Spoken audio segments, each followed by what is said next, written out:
참 예수님, 네, 벌써 1월 달이 지나고 2월을 맞이했습니다. 1월 1일 날 맞이한 지가 엊그제 같은데 얼마나 빠르게 지나간지 모르겠습니다. 그렇죠?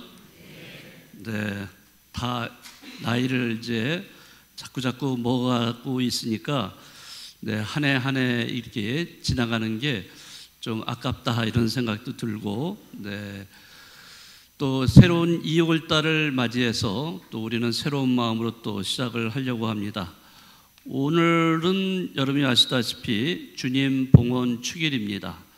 성모님은 율법에 따라서 출산 후 40일이 지나서 아기 예수님을 성전에 데리고 가고 거기에서 하느님 앞에 봉헌을 하셨다 하는 것을 기념하는 날입니다.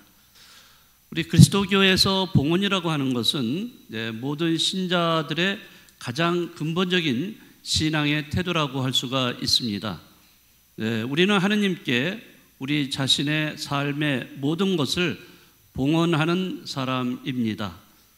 가장 대표적인 예가 성직자 그리고 수도자들입니다. 성직자나 수도자들은 온 생애를 주님께 봉헌한 삶, 봉헌된 삶을 살아가게 됩니다. 성직자가 되고 또 수도자가 되는 길은 온 생애를 다 바쳐서 주님께 봉헌된 삶을 살기 때문에 성직자가 된다든지 수도자가 되려고 할 때에는 그 길을 선택하고 결단을 내릴 때 대단한 용기와 각오가 필요합니다. 뭐 잠깐 들어갔다 나오는 그러한 곳이 아니라 한 번 들어가면은 영원히 성직자가 되고 또 수도자가 되기 때문에 그렇습니다. 그렇지만 봉헌된 삶을 살아간다는 것은 성직자나 수도자만의 몫은 결코 아닙니다. 모든 신자들은 자기의 삶을 하느님께 봉헌된 삶을 살아가는 사람들이에요. 그러니까 여러분 모두도 봉헌된 삶을 사는 사람들이다. 성직자, 수도자만이 아니라 우리 모두가 그렇습니다. 하느님께 봉헌한다는 것은 하느님의 최상의 주권을 인정한다는 그러한 신앙의 표현입니다. 다시 말해서 하느님이 내게 삶을 주셨고 또 나에게 건강을 주셨고 먹을 것을 주셨고 내 남편, 내 아내, 내 아이를 주신 분, 그분에게 나의 것을 봉헌해야 되지 않는가. 그것이 우리가 이 주일 미사를 통해서 또 모든 미사를 통해서 또 봉헌하는 예절을 통해서도 이렇게 실행을 하고 있습니다. 만약에 하느님께 봉헌하지 않는다면 그것은 하느님의 주권을 인정하지 않는 매우 교만한 사람이라고 할 수가 있을 것입니다. 하느님이 모든 것을 마련해 주시는데 거기에 대해서 우리는 감사의 행위를 보여야 됩니다. 그 감사하는 행위가 다름이 아니라 봉헌으로 나타나게 되어 있습니다. 또한 봉헌한다는 것은 감사도 들어가지만은 또한 죄를 지은 데 대해서 어떤 속죄한다는 의미도 여기에 포함되어 있습니다. 어떤 수도자는 구약의 시편 137장의 내용을 인용을 하면서 다음과 같이 고백을 하고 있습니다. 내 만일 예루살렘 너를 생각하지 않는다면 내 혀가 입천장에 붙어 버리리라. 내 만일 하느님을 찬양할 수 없다면 벙어리가 되거라. 내 만일 하느님을 사랑할 수 없다면 한밤에 잠이 들었다가 아침에 영영 눈을 뜨지 말거라. 주님, 저도 이런 기도를 스스럼 없이 하고 싶습니다. 라고 어느 수도자는 이렇게 고백을 하고 있습니다. 하느님을 찬미하고 하느님을 사랑하지 않는다면 벙어리가 되거나 죽는 게 차라리 낫다는 이런 기도를 하고 싶다는 이런 그 수도자의 그 봉헌된 마음을 우리는 읽어볼 수가 있습니다. 하느님께 봉헌하는 행위는 하느님 앞에 또 이웃 앞에 겸허한 자세를 보이는 사람만이 할 수 있는 아주 거룩한 그런 행위라고 말할 수가 있습니다. 주님, 저는 그저 해야 할 일을 했을 따름입니다 라고 고백하는 사람이 돼야 한다는 것이죠. 인도시성 타고르라는 사람이 있는데 이 사람의 대표작 중에 하나가 기탄잘리라는 책이 있습니다.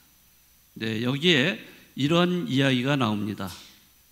어떤 거지가 시골 여러 집을 돌아다니면서 동냥을 했어요.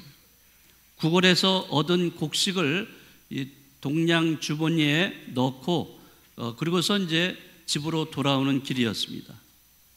그런데 갑자기 그 거지 앞에 임금님의 황금마차가 다가오는 것이었어요.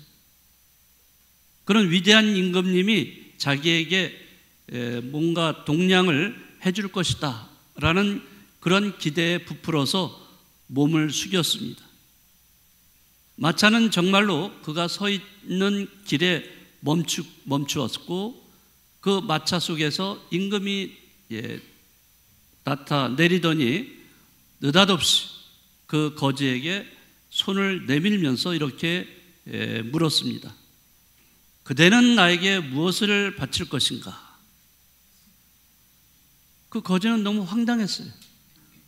그 위대한 임금님이 그 황금마차에서 내렸는데 자기는 가진 것이 없는 사람이니까 뭔가 주겠지 이렇게 바라고 있었는데 오히려 거꾸로 그 임금님이 손을 내밀면서 그대는 나에게 무엇을 바칠 것인가 이렇게 묻는 거였어요.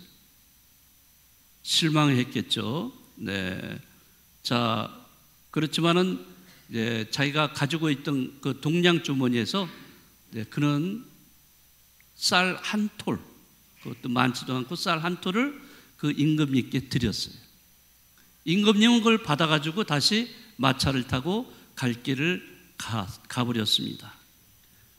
자, 엄청나게 실망을 한 이 거지는 집으로 돌아와서 동냥했던 주머니를 바닥에다가 털털 털었습니다. 쏟아 부었는데, 그런데 이게 웬일입니까? 그 하얀 쌀알들 속에 황금 쌀알 한 톨이 빛나고 있었습니다.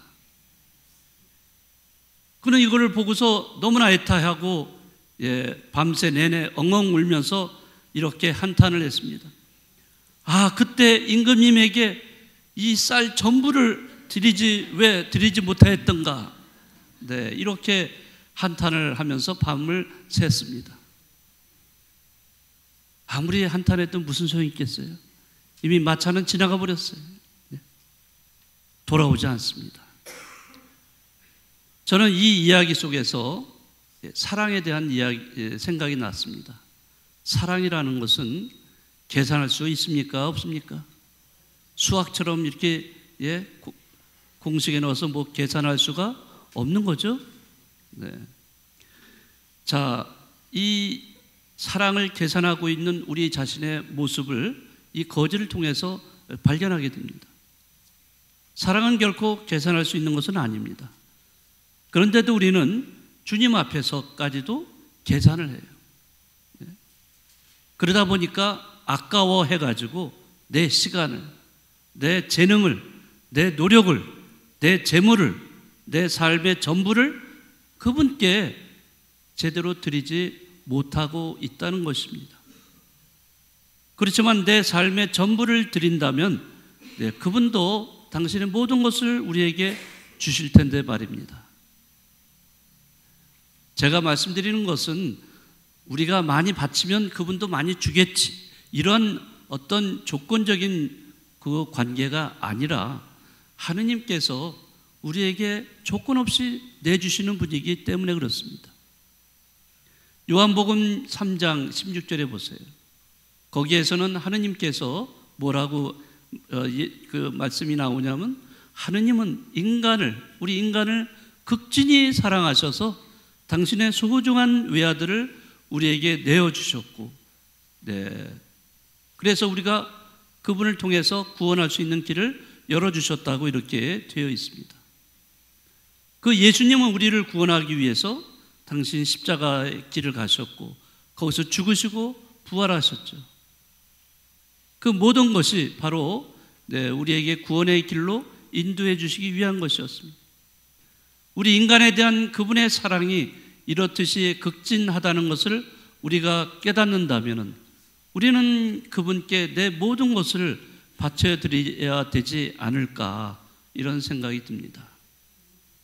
오늘 주님 봉헌 축일, 아까도 말씀드렸듯이 봉헌한다는 것이 수도자나 성직자만의 몫이 아니라는 것, 여러분들도 다 봉헌된 분들이기 때문에 하느님께 아낌없이 바쳐드려야 됩니다.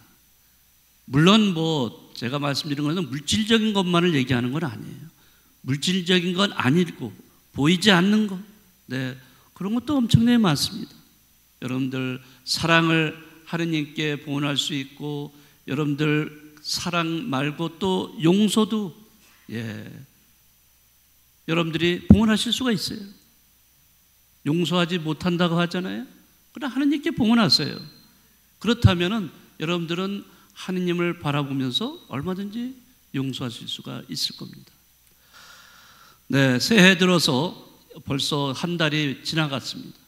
이제 새로운 2월 달을 맞이하셨는데, 우리 모두가 자신의 삶을 하느님께 온전하게 봉헌한다는 그런 마음으로 살아가시는 여러분들이 되시면 좋겠습니다.